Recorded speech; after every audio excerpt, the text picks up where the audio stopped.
Hello, welcome to For Pet's Sake. I'm Missy Tuttle. The Animal Service Center holds dozens of events each year to help thousands of animals find forever homes. But they can't do it alone.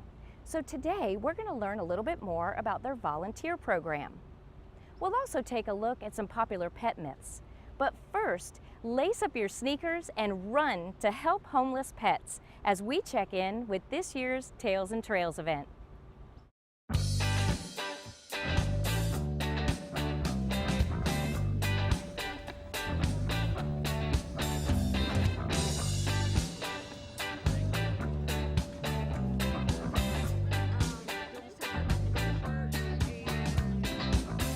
This is the 13th annual Tails and Trails out here at the Animal Service Center, and it's put on by the Animal Shelter Foundation. They're basically our direct support organization. They do a lot of fundraising to help us here at the shelter.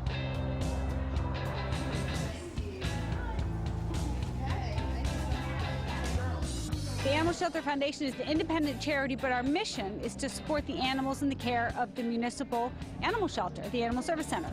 So we complement the great work that the staff here at Animal Services does, and we work together. So we pay for special surgeries, special projects, the doggy manners class, for example, and a lot of other things. So we are independent, but we are partnered, and we work closely together.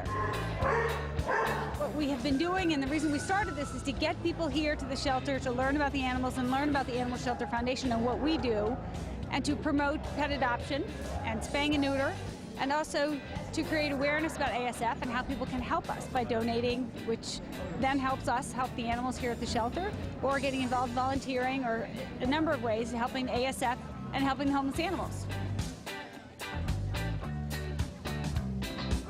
We have our generous sponsors have their tables out here, which is great. We have goodies in the cat ward. That's to encourage people to go visit the cats too. Of course, adoptable dogs are all over, and the MC and music. And we've got lots of good food, and the fire truck is here, just for everybody to enjoy, and the kids love that. Well, the bounce house is my favorite, because after the event is over and everybody goes home, we can get in the bounce house and jump around, which is fun. We had a lot of people register today, which was great. We're thrilled. In past years, more people registered the week before, but with the rain this week, we didn't have as many pre-registered, but we had a lot of people show up today because the weather's nice today. So we got lucky. It's cool, it's beautiful, and it is not raining. So we're thrilled with the number, with our turnout. Come on, guys, come right up to the line. Right up, right up, right up.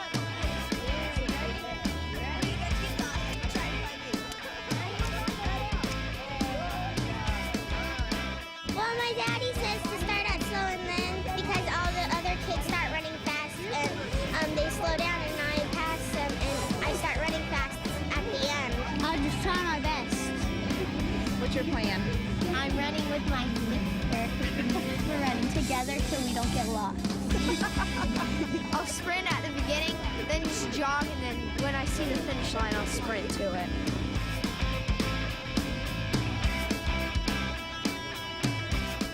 Ready, set, go!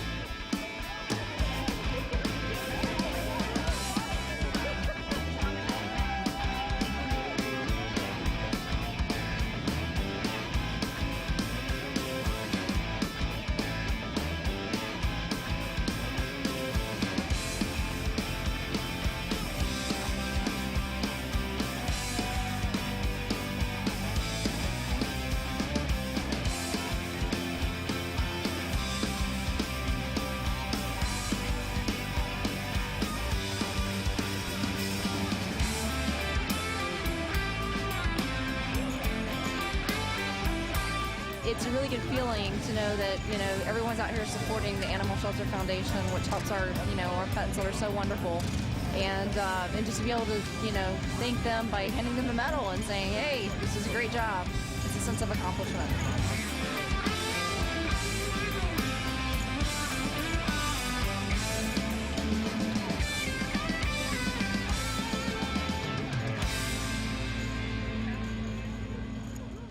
We're all for it. We've adopted one dog here, and our other two are both rescues. We've got three dogs. We love coming out here, love supporting the cause. I try to run every week. I run a 5 or 10K every week, and We came to the animal shelter run because we're also interested in adopting the animal. So we're looking at the dogs and we're running. We're just having fun. Good morning, everyone. We got about 2 minutes to the start of the race. 5K and 10K are going to share the same course. The 5K is out and back, the 10K is out and back. Our strategy is to try to not get too muddy, but I don't know that that strategy is going to work today. So we're just going to have to revel in the mud and try to enjoy it, I think. Yay! Try not to get muddy. Just keep breathing.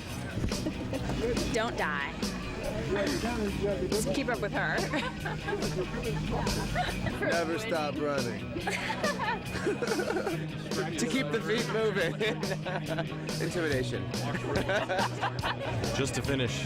Run when you can, walk if you have to, crawl if you must. Ready, set, go!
I'm not gonna lie. Normally the run is done through the trails and it's a little bit easier on the knees and the joints, but because of all the rain we've had, the trails got washed away. So it was all pavement the whole way.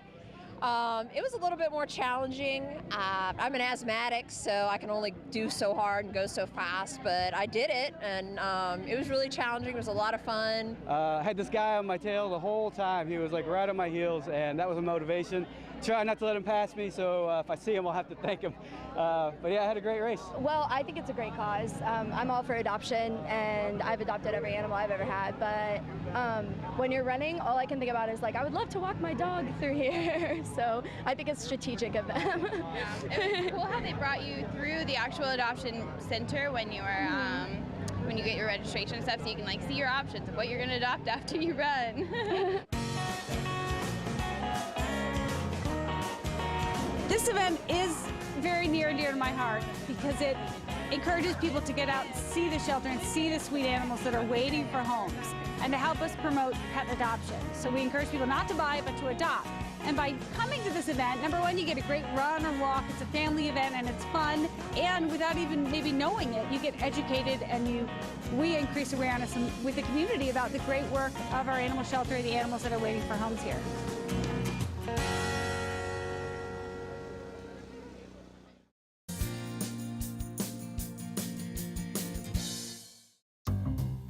Who says you can't teach an old dog new tricks? Maybe you should go to your shelter and get a mature dog who will make your blues disappear. How's that for tricks? I got picked. Wow.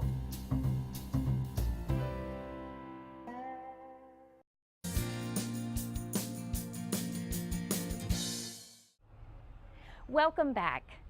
Caring for the large number of animals that come through these doors at the Animal Service Center is no easy task. That's why the volunteer program is so important. Let's learn more.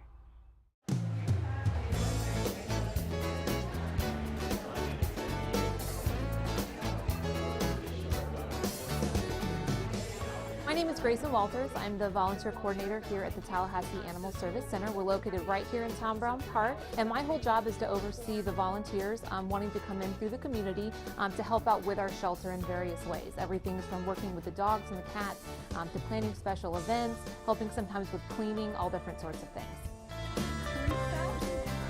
Today we're doing a cat-only rabies clinic, and we're offering, in addition to free rabies vaccinations, ID tags, and microchips for the cats.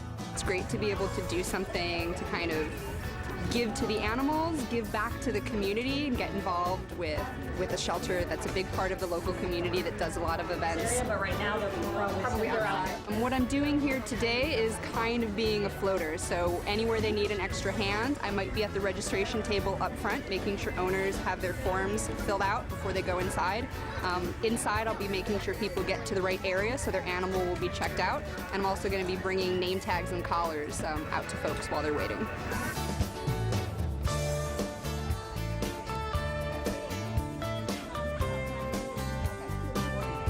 Actually, you only need two because you can do 3 cats on. It just is very rewarding coming and doing a little something as community service. So it's a good way to get out and show exposure and help kitty cats get adopted.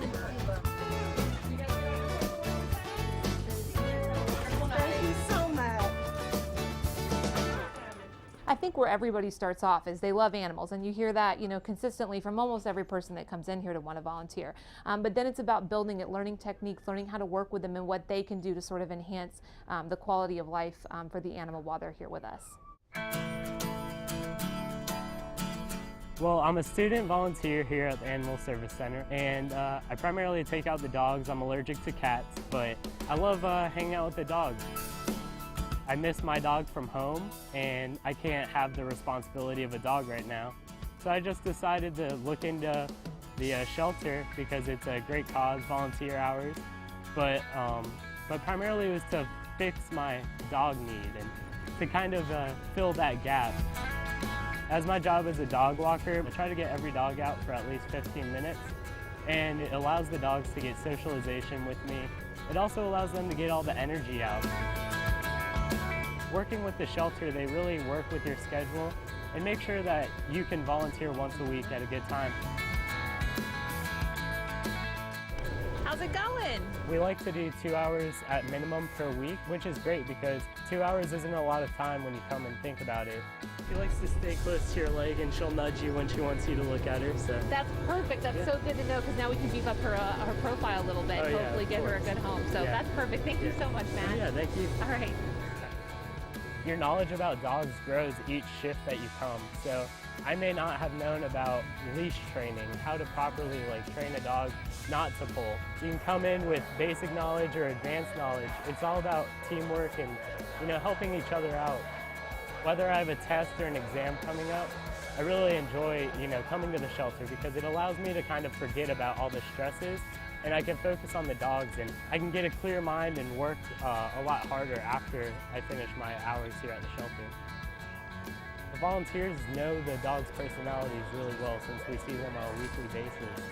So we can kind of figure out the right fit for the potential adopters sometimes, or it's just love at first sight and we can educate them about the quirks that they have and what they need to know about them, or how we can brag about how that's our favorite dog and we're gonna be sad if they adopt it, but happy that it found a forever home.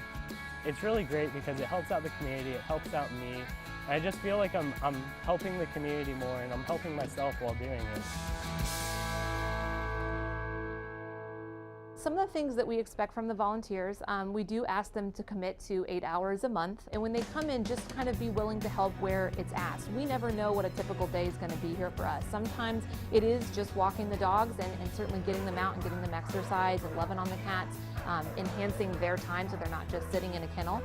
Certainly there are those basic things like picking up poop sometimes and filling water bowls and passing out blankets, but sometimes we might have a litter of puppies come in that have a ton of fleas on them and we need some help with bathing, or we may not have people, we may have a few staff members out and we may need help with laundry or dishes. So flexibility is also really important, and just sort of being willing to jump in when we ask them to. The minimum age to volunteer is 16, so you certainly get those sophomore, junior, and seniors in high school, and then you also get college students and that sort of thing with FSU and FAMU being in town. And typically they're needing hours for bright futures, maybe for school.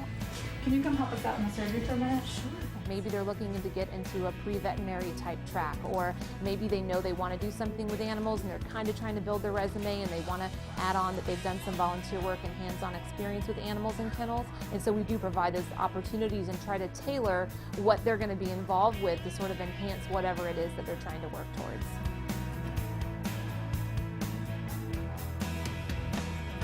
Our volunteers are really engaging the community. Certainly here in the shelter, they're on the floor, they're talking to the customers, they're educating them about the animals, they're asking what their situation is at home to hopefully make the right match. But they go out into the community and they're out at adoption booths at various events all over Tallahassee, and they're really kind of making that connection in the community to remind the public that we are here and we do need these animals to get adopted, and really educating them about what we stand for here. But we have a lot of other opportunities available for them. It can be very group oriented, so you see friendships being made. They come out on Sundays and they all get together as a big group and walk through Tom Brown Park, which is pretty cool. And then we have special events going on all the time that we need help with. How many dogs?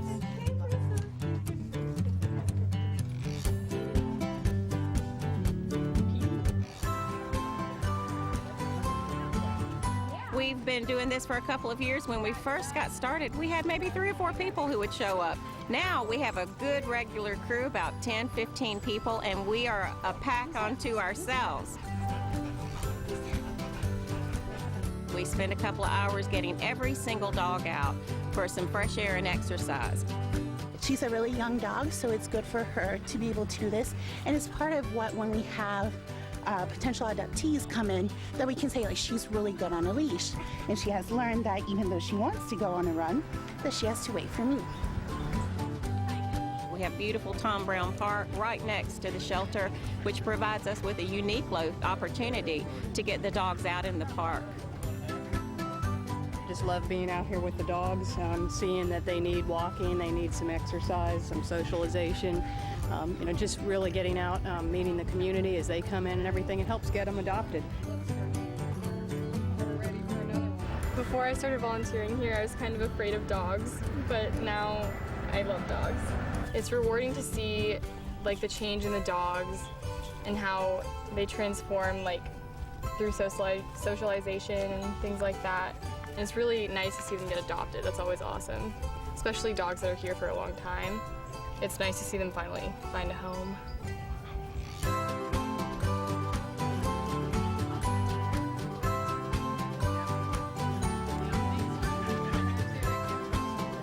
A lot of people will come to me and they'll say, I can't adopt, but I want to do something for the shelter. I really strongly encourage folks to consider coming out and being part of our pack walk activity. It's every Sunday. We learn leash training.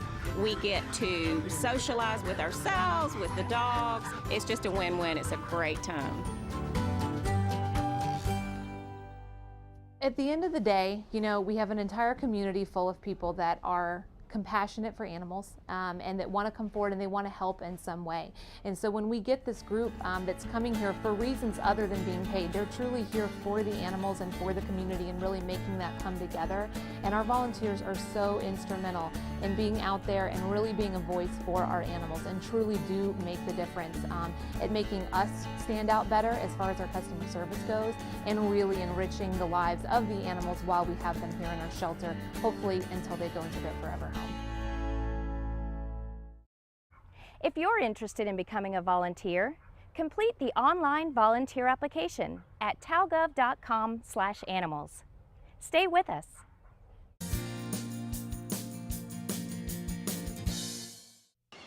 Daddy, why is the sky blue? Well, to match your pretty eyes. Nope, not even close. See, all colors have wavelengths that are diffused by oxygen and nitrogen. Since blue is the shortest wavelength, it's diffused up to 10 times more. Who taught you that? Mommy? By age 12, too many girls lose interest in math and science and their chance at future jobs. Keep her interest alive. Know why mathematics is the basis of life as we know it? You tell me. It's her future. Do the math.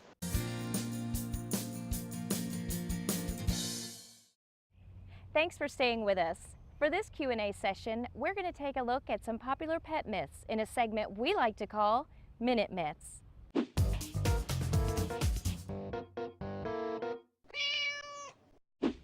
Our first myth, indoor pets don't require veterinary care. Unfortunately, that's not the case, and there's a few reasons why. There's actually some infectious diseases that can make their way indoors, one of the primary ones in this area being heartworm disease. Dogs, cats, ferrets, all of those are susceptible to receive infection through mosquito bites, and unfortunately here in Florida we have a lot of mosquitoes and they make their way indoors year-round.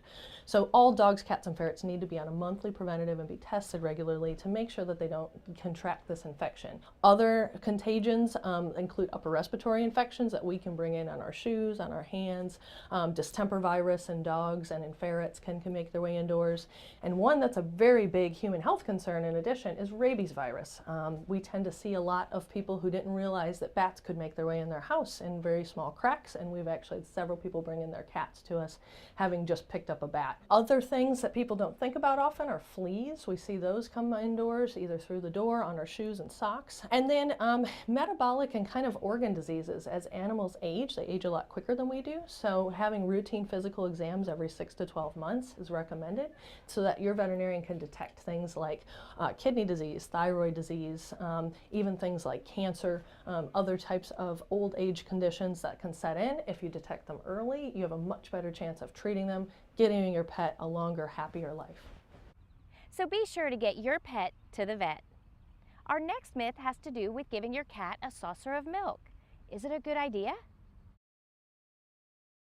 Most people think that cats should have milk as part of their regular diet. We've all seen on TV or movies where someone gets a cat and they give it that saucer of milk as a way of getting it some nutrition.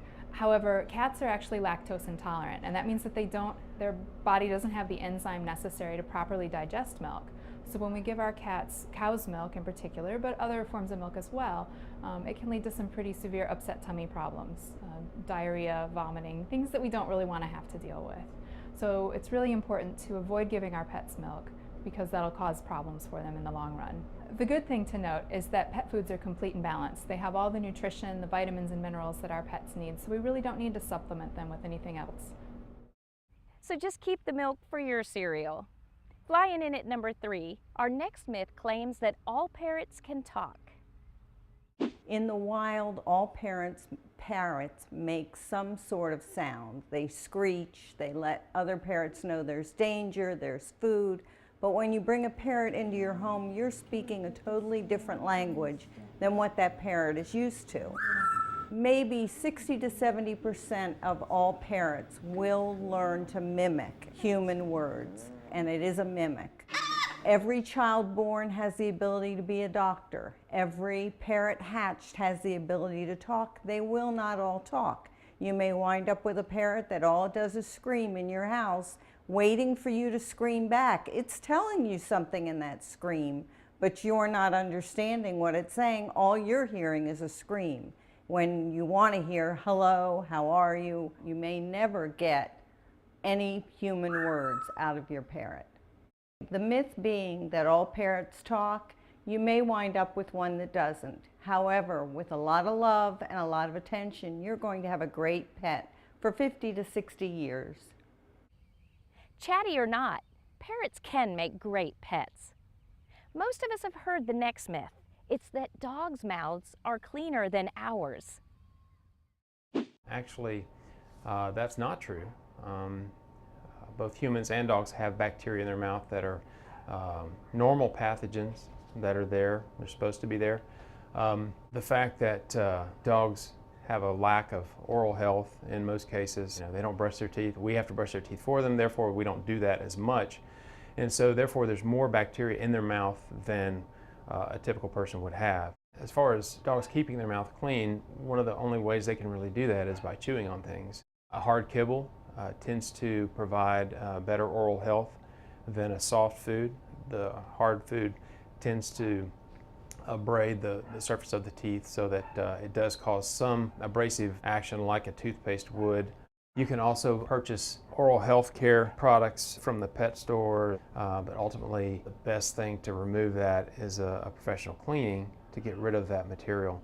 One thing to think about is a dog that is grooming themselves. They're actually licking hair, licking their skin, licking their feet. All of this contains a lot of bacteria. So we all love our pets. We just need to realize that their mouths are not as clean as we might think they are. So the next time you greet Fido, just think about where that mouth might have been. Myth number 5, dogs only see in black and white. The fact is that dogs actually do see in color. Now, how they see is sort of like us. The light travels through the front of the eye, and how we see is a broad spectrum of color. The different wavelengths in the light range from, red, orange, yellow to green, blue, indigo, and violet. We get to see that whole spectrum. But dogs, on the other hand, actually just see yellow and blue. How they explain that is, in humans, when the light hits the back of your eye, it hits the retina. And you've got 2 types of light receptor cells back there, rods and cones. And cones are actually the ones that detect color. So in humans, there are 3 types of cones. We get the full spectrum with those 3 types. But in dogs, there are only 2 types, and those hit the yellow and blue. So even though they see in color, they see a little bit paler colors because they have fewer cones than we do. But that's really the general consensus, is that dogs do get to see color, and not in black and white. Although differently, they do see in color. Our final myth is that the animals at the shelter are of a lesser quality. There's a common myth that the animals that come into animal services are society's throwaway animals and that they're the unwanted. And while we do take in animals from a variety of backgrounds, the quality of the animals that we put up for adoption is excellent. The animals that you adopt from the Animal Service Center are spayed, they're neutered, they're vaccinated, they're microchipped, they're all ready for their adoptive home, and they've been through a number of medical and behavior evaluations to assure that they're going to be a wonderful pet in someone's home. While most of our cats are actually mixed breed, about 25% of the incoming dogs are purebred animals. So you might not think that if you're looking for a poodle or a Maltese or even a Labrador that we would have purebreds at the animal shelter, and we have a number of them come in every day. We want to make sure that the community knows that we're a great resource for adoptable animals, and that the animals that we're adopting out are healthy, both behaviorally and medically, and would make loving, wonderful pets. And there you have it. So make the Animal Service Center your first stop when looking for a furry friend. If you have a pet-related question or myth you'd like answered, visit WCOT at talgov.com. Thanks for watching. And remember, stopping overpopulation starts by spaying or neutering your pet. For WCOT, I'm Missy Tuttle.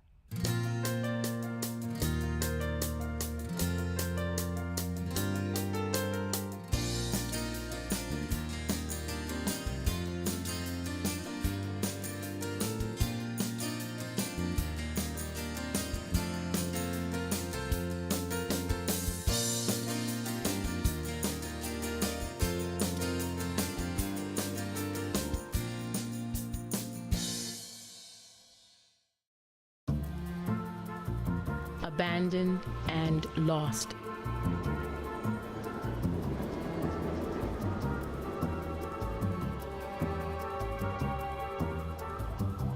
From the dark, cold streets of the city to a cage in the local shelter, to heaven, your lap.